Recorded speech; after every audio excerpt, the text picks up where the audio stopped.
আসসালামু আলাইকুম ভিউয়ার্স, আশা করি ভালো আছেন।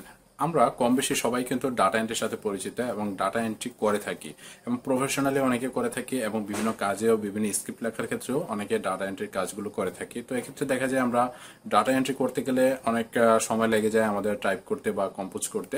তো এক্ষেত্রে আমি আপনাদেরকে গুগলের একটি ফিচারের সাথে পরিচয় করে দেব, যার মাধ্যমে আপনি খুব সিম্পল ভাবে অনেকগুলো ডাটা খুব নিমিশেই আপনি এন্ট্রি করে ফেলতে পারবেন, যেটি হচ্ছে আপনি মুখে ভয়েসের মাধ্যমে আপনার ডাটাগুলো এন্ট্রি করে ফেলতে পারবেন। তো কিভাবে এই গুগলের ফিচারটি ইউজ করতে হয় তার ডিটেল নিয়ে আমি স্ক্রিনে আপনাদেরকে দেখিয়ে দিব যে কিভাবে আসলে গুগলের ফিচারটি ইউজ করতে হয়। আপনি যদি আমাদের চ্যানেলে এখন নতুন হয়ে থাকেন তাহলে প্লিজ সাবস্ক্রাইব বাটন প্রেস করে এখনই সাবস্ক্রাইব করে নিন।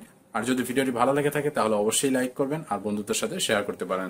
তাহলে চলুন আমরা ফিচারটি দেখে আসি। ওকে গাইজ, আমরা স্ক্রিনে চলে আসলাম। স্ক্রিনে চলে আসার পরে আমরা এখান থেকে আমাদের সর্বপ্রথমে ইমেলটাকে ওপেন করে নিব। আমাদের যে ইমেলটা আছে ইমেলটাকে সর্বপ্রথম আমরা এখান থেকে লগ ইন করবো। ওকে, ইমেল লগ ইন করার পরে আমরা এখানে যে মেনু অপশনগুলো দেখতে পাচ্ছি, 9 ডট যে অপশনটা আছে এখানে, হ্যাঁ, গুগল অ্যাপসের যে অপশনটা আছে, জাস্ট এই অপশনটাতে আমরা এখানে চলে আসব। এখানে চলে আসার পরে আমরা এখানে বেশ কিছু ফিচার দেখতে পাচ্ছি এবং এখানে আমরা এই স্ক্রল বারটিকে স্ক্রল করে নিচে নিয়ে আসবো। স্ক্রল করে নিচে নিয়ে আসলে দেখবো যে হচ্ছে ডক্স নামে একটা অপশন আছে, জাস্ট এই ডক্সে প্রেস করব। ডক্সে প্রেস করলে আমাদের নতুন একটা ট্যাব ওপেন হবে এবং এখানে আমাদের ডক্সের ফাইলটি ওপেন হবে।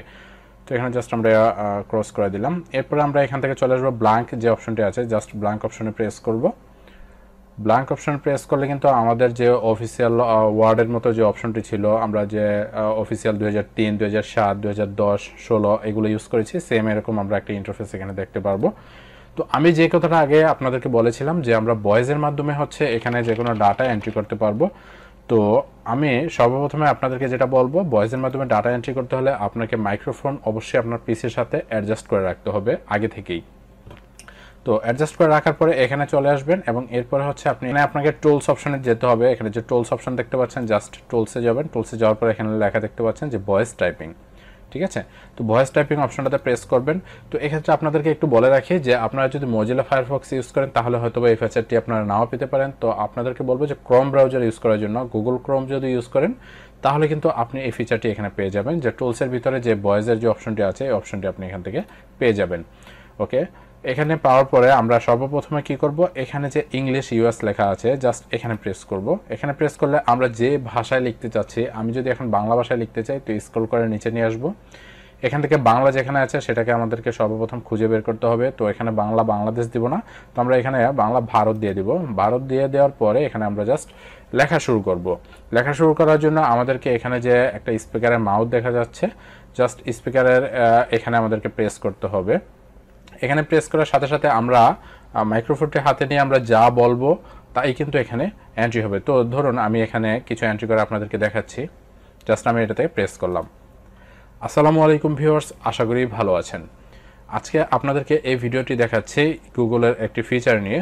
যদি ভিডিওটি ভালো লেগে থাকে তাহলে অবশ্যই আমাদের ভিডিওতে একটি লাইক দিবেন, আর ভিডিওটি ভালো লাগলে অবশ্যই বন্ধুদের সাথে শেয়ার করবেন। আর আপনি যদি আমাদের চ্যানেলে এখনও নতুন হয়ে থাকেন তাহলে প্লিজ সাবস্ক্রাইব করে পাশে থাকা বেল আইকনটি বাজিয়ে দিবেন। তাতে করে নতুন কোনো ভিডিও আপডেট হওয়ার সাথে সাথে আপনি খুব সহজেই পেয়ে যাবেন। তো এখন হচ্ছে এন্ট্রি শেষ করার পরে আমরা আবারও এটার উপরে প্রেস করব। তো দেখুন যে এখানে আমি কিন্তু মুখে যা বললাম তাই কিন্তু সাথে সাথে এন্ট্রি হয়ে গেল। তো বিষয়টা কিন্তু বুঝতে পারছেন যে আসলে কতটা ইন্টারেস্টিং আর কতটা সুন্দর, মানে আমাদের ডাটাগুলো এন্ট্রি করার জন্য খুব সহজেই কিন্তু আমরা অনেকগুলো ডাটা এভাবে কিন্তু এন্ট্রি করে ফেলতে পারি।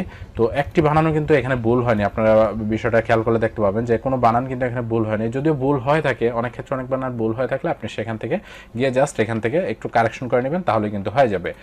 তো এভাবে করে বন্ধুরা আপনি যে কোনো ডাটাগুলো এন্ট্রি করতে পারবেন। এরপরে এই ডাটা এন্ট্রিগুলো আপনি চাইলে প্রিন্ট করতে পারবেন, এখান থেকে কপি করে নিয়ে আপনি আপনার যে কোনো কাজে ইউজ করতে পারবেন। তারপরে যদি কোনো ধরনের প্রবলেম থেকে থাকে তাহলে আমাদেরকে কমেন্টস করে জানাবেন, সেই অনুযায়ী আপনাদেরকে সাজেশন দেওয়ার চেষ্টা করব। আজকে পর্যন্ত, পরবর্তী ভিডিও দেখার আমন্ত্রণ জানিয়ে এখানে শেষ করছি। আল্লাহ হাফেজ।